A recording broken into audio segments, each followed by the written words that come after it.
នេះបងប្អូនស្ករដើមខ្ទឹមព្រៃទេហើយយើងអាចជ្រក់បានណាចាំមើលដកវាដូចជ្រក់ខ្ទឹមចឹងតែតឹងតិចត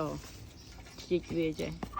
ជ្រក់ស្រួយឆ្ងាញ់ណាបងប្អូនអាហ្នឹងណាមើលនេះ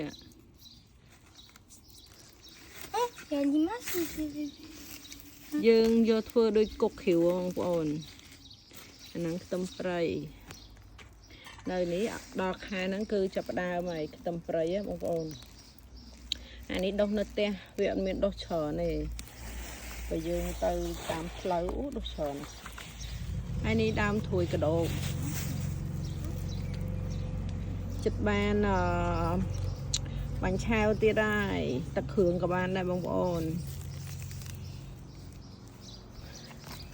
ដោយសារនៅនេះឥឡូវដល់ពេលគេឈប់ហើយមិនបើកថ្ងៃល្អចឹងហើយមកសម្អាតកន្លែងដាំបន្លែបន្តិចដើម្បីដាក់ដាំបន្លែផ្សេងហើយមើលដុះស្មៅលំពេញស្មៅលំពេញបងប្អូនធ្លាប់ញ៉ាំអត់នេះឆ្ងាញ់ណាស់ដើមត្រួយកដោបហ្នឹងញ៉ាំទឹកគ្រឿងញ៉ាំបាញ់ឆាវនំបញ្ចុកយើងជ្រលក់ជាមួយអីកាពិផាវអីក៏បានដែរត្រូវទាំងអស់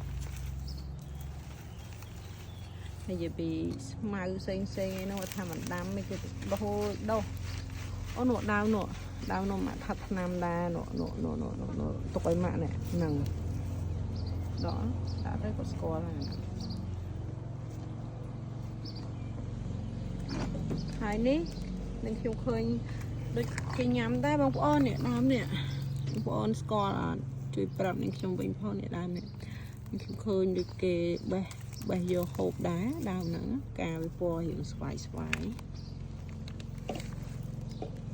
ហើយដុះនៅផ្ទះនឹងខ្ញុំច្រើនណាតែដែរហូបផងស្គាល់ចឹងខ្ញុំហូបវាបើដើមត្រួយកដោបធ្លាប់ញ៉ាំអាហ្នឹងហ៊ានញ៉ាំ